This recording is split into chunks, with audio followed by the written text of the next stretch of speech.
Welcome back. Before we left for a break, we were talking about the possible implications of an Israeli annexation move in the West Bank with our two guests, Jeremy Saltan and Dahlia Scheindlin. Jeremy, you were about to respond to what was said before. Yeah, I'll say this also as someone who's, I've been here a lot at this studio and a lot of other studios the last 8 years talking about this issue. And I remember the years in which Netanyahu would go ahead and call us delusional and say that it's very dangerous and really use your talking points, Dahlia. There's a reason why Netanyahu's moved over. Your polls might tell a certain story. My polls tell a different one. I think there's a reason why you see Netanyahu saying what he is. I think there's a reason why everybody on the right is pursuing this.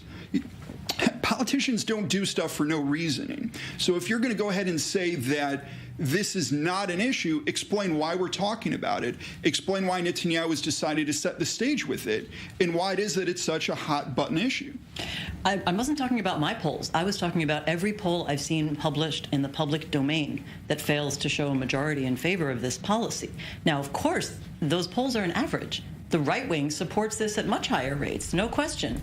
But that doesn't represent a majority of Israeli society, and partly because even the right wing is divided over this. They're divided for two reasons. At least this is what I see in my internal breakdown of surveys. One reason is that some right-wingers simply don't think it's the right thing to do. They think it's problematic from the international perspective and possibly for the future of relations or maybe escalation of violence. Another portion of the right wing, as I'm sure you know, thinks that it's a problem because it implies some sort of adoption of the Trump plan, which will lead to a future Palestinian state and limits the annexation to only a certain percentage of the West Bank. And that's why the right is divided, which is why the entire community of supporters does not break 50%. I'm really happy that we passed the basic law national referendum because that prohibits the sovereignty from being tied in to the Trump peace plan because, of course, giving away parts of the Negev as part of the plan would go ahead and trigger a national referendum if it was brought together.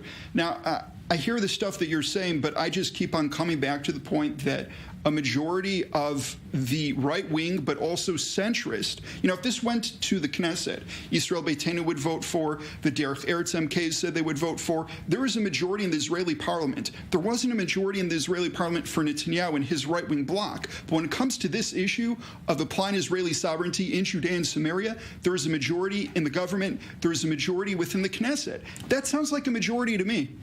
The fact is, if you look at the polls, it's just not there. I conducted a poll where I presented both views, favorable arguments and opposition arguments. The centrist voters broke 2/3 against it.